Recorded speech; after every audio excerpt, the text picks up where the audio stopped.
What's going on, guys? It's Sam from ANIME3, and as 2017 is coming to an end, we decided to make a list of the top 10 animes that we've seen from 2017. This list will have animes Jody, Joshua and I liked. We do have a few rules though. We won't count animes that are long running to give newer animes a chance, so we won't include One Piece, Gintama, Berserk, Mr. Osumatsu, Detective Conan and others alike. The anime should have either started in 2017 or it only has a few seasons, with one season being released in 2017. The list will try to be diverse and include animes from action, drama, comedy, romance, slice of life, mecha, horror, psychological, magic, fantasy, etc, etc. If we don't include certain animes in certain genres, then we either did not think it should be in the list or we haven't seen it. Now, starting the list off in 10th place, we have Tsuki ga Kirei, an anime created by Studio Phil and the Angel Beats director Seiji Keshi. I hope I said that right. It's a decent anime. It didn't disappoint, but it didn't surprise me with new things I haven't seen before.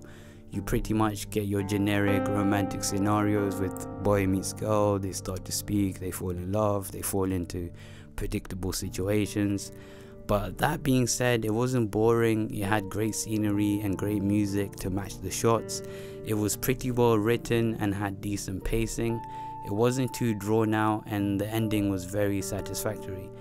I respect animes that know how to end well. It didn't feel limited in its range of maturity and realism, and because of this, it had a decent turnout. This isn't an anime I can recommend unless you really like romance animes. Then you'll probably like this. So if that's you, then give this a watch. In 9th place, we have Boku no Hero Academia. It should go without saying to be on this list. It made a huge storm with its first season and gained a lot of love and support. We covered Hero Academia briefly on our season 1 podcast. When I said to Josh, I like the anime but I'm not too sure on it. One thing that didn't work for me was Midori's behavior on season 1 and how he was whiny and didn't seem to have a backbone for the majority of the show. But season 2 showed great character development for him and everything seemed to come together pretty well. I think most people have seen this, but if you haven't, by a chance, maybe give this a watch. In 8th place, we have Princess Principal. Although it has its flaws, it's pretty interesting.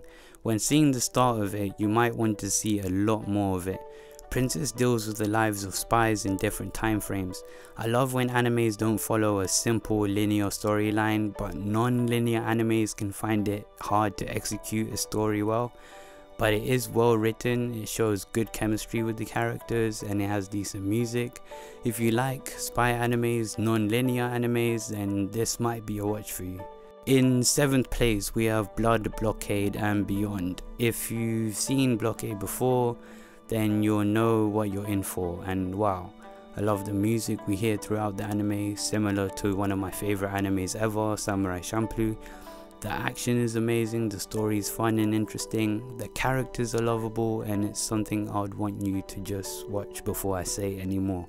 In 6th place, we have Inuyashiki, an anime Joshua chose and told me to watch. It follows the story of two characters who gained mechanical powers and their journey with them throughout the anime.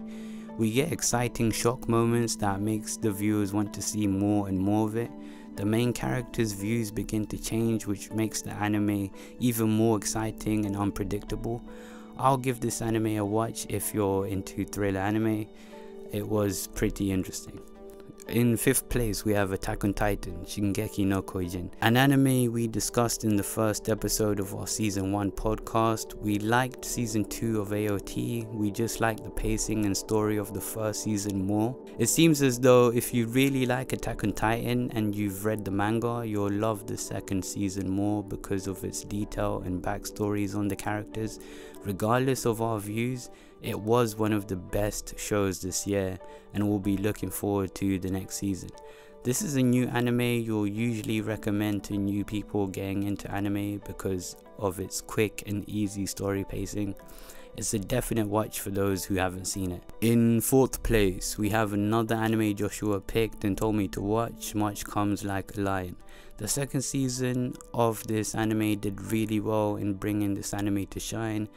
Its great cinematic look and music, how it tackles anxiety, loneliness and being out of place. It's fantastic and I think you should definitely give this a watch.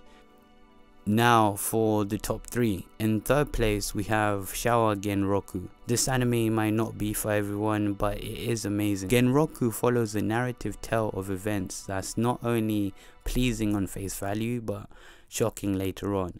Its storytelling is greatly layered. It follows the story of a criminal recently released from prison trying to turn a new leaf by doing Rakugo, an interesting entertainment style of story.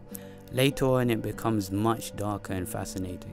This is really well written with a great cast and decent pacing. This should definitely get a watch. In 2nd place we have easily one of my favorite animes this year, The Ancient Magus' Bride. I thoroughly enjoyed this anime from beginning to end, making it hard to find much faults in it. The story, characters, music, everything was near perfection. The subtle romantic story between the 2 characters that was covered with the really forward wording of love. The action scenes for this kind of anime was brilliant and fit really well. The feels in certain scenes with the splurts of comedy made this anime have elements of different genres that merged together seamlessly. For an anime that could pass off as a happy fantasy tale, could produce really dark, intriguing scenes. There isn't enough I could say about this anime, but from this entire list, this has to be a must watch. I would strongly recommend anyone to give this anime a try. I hope more people check this out. This anime could be interchangeable with the anime at the 1st spot.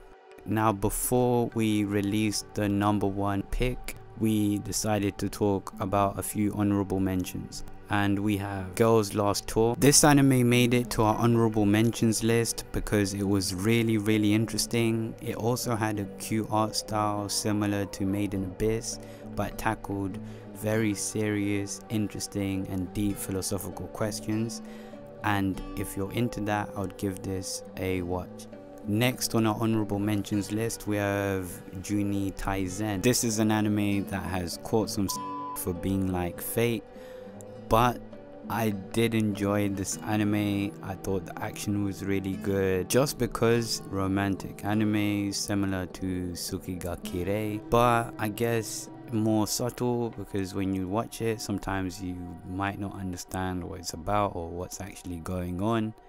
If you're into romance animes, then this would be another pick. Another honorable mention pick would be Aka 13. This anime again is pretty deep, it's not that straightforward. It tells the story of power and control, to put it really simply. It is interesting but it's very slow. If you're into these type of animes, then give this a watch.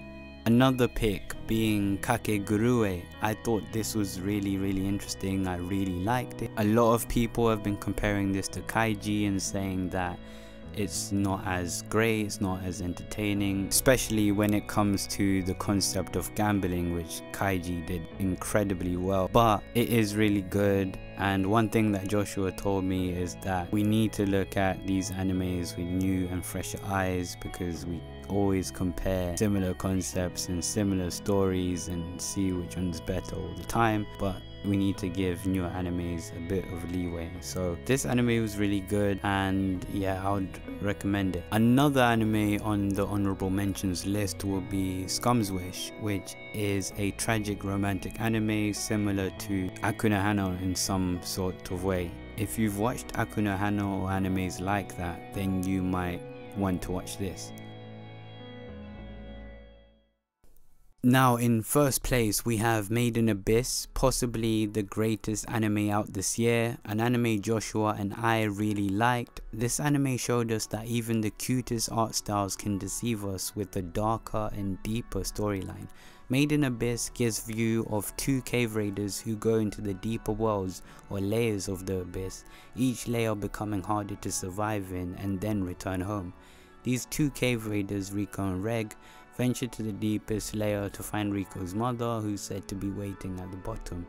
Made in Abyss shows us the vulnerability of these characters and their strengths and weaknesses completely. This makes the series not only realistic but unpredictable. Viewers never know where they are being taken. They can only watch the series in amazement of the environment, but also experience what Riko and Reg go through. We would definitely recommend this anime. This is a definite watch. Made in Abyss and the ancient Magus' bride can be interchangeable for the first spot. Right now it just seems Made in Abyss made it to the first place, but they are incredibly great animes and it all depends on preference which one you liked more. For now it seems like Made in Abyss, but it might be the ancient Magus' bride the more that we look onto it. Hey guys, ANIME3, we hope you liked our roundup of our top 10 animes of 2017. If we've put you onto animes that you haven't seen, please leave a like and a comment and tell us what you think about them when you've seen them. If we've missed out on any animes that you would want us to check, then leave a like and comment. If you like and support what we do, consider subscribing to our channel to keep updated with everything ANIME3. Also, like our Facebook page to see exclusive content we don't release on YouTube. Links will be in the description. Also, Merry Christmas for those celebrating and Happy New Year. We'll see you next year with a lot more content. Peace.